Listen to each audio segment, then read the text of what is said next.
আজি বহুতে নাজানে এই 1000 টকা 1200 টকা 2500 টকা যদি আমাৰ ছোৱালীসকলে সদায়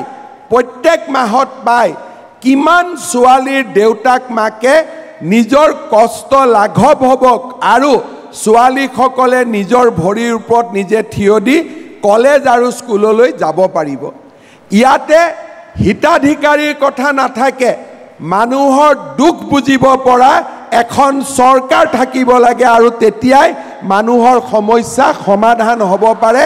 এইটোৱে হৈছে আটাইতকৈ প্ৰয়োজনীয় কথা আজি যিসকলে মোক সমালোচনা কৰে মই আমাৰ ছাত্ৰীসকলক সুধিব খোজো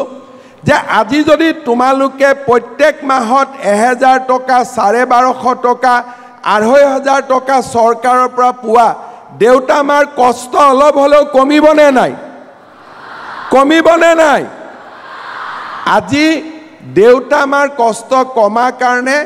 আমি স্কুলত যাব পাৰিম পঢ়িব পাৰিম আৰু আমি নিজৰ জীৱনক আগুৱাই লৈ যাব পাৰিম এতিয়া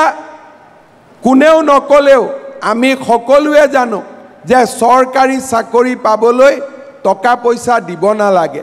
অসমত এতিয়া উদ্যোগীকৰণৰ এটা পৰিবেশ আৰম্ভ হৈছে চৰকাৰত আমি চাকৰি নাপালেও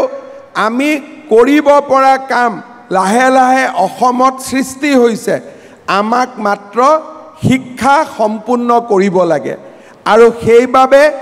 এই নিযুত মইনা আঁচনিখন আমি খুব পবিত্ৰ অন্তৰেৰে আজি অসমত আৰম্ভ কৰিছোঁ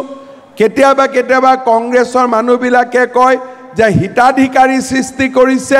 মই কওঁ যে মই হিতাধিকাৰী সৃষ্টি কৰা নাই ভৱিষ্যত অসমক আগবঢ়াই লৈ যাব পৰাকৈ এক মানৱ সম্পদ আমি সৃষ্টি কৰিছোঁ যোনে আমাৰ অসমখনক ভৱিষ্যতৰ দিনত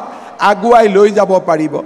আমি নতুন প্ৰজন্ম এটা সৃষ্টি কৰিছোঁ যি নতুন প্ৰজন্ম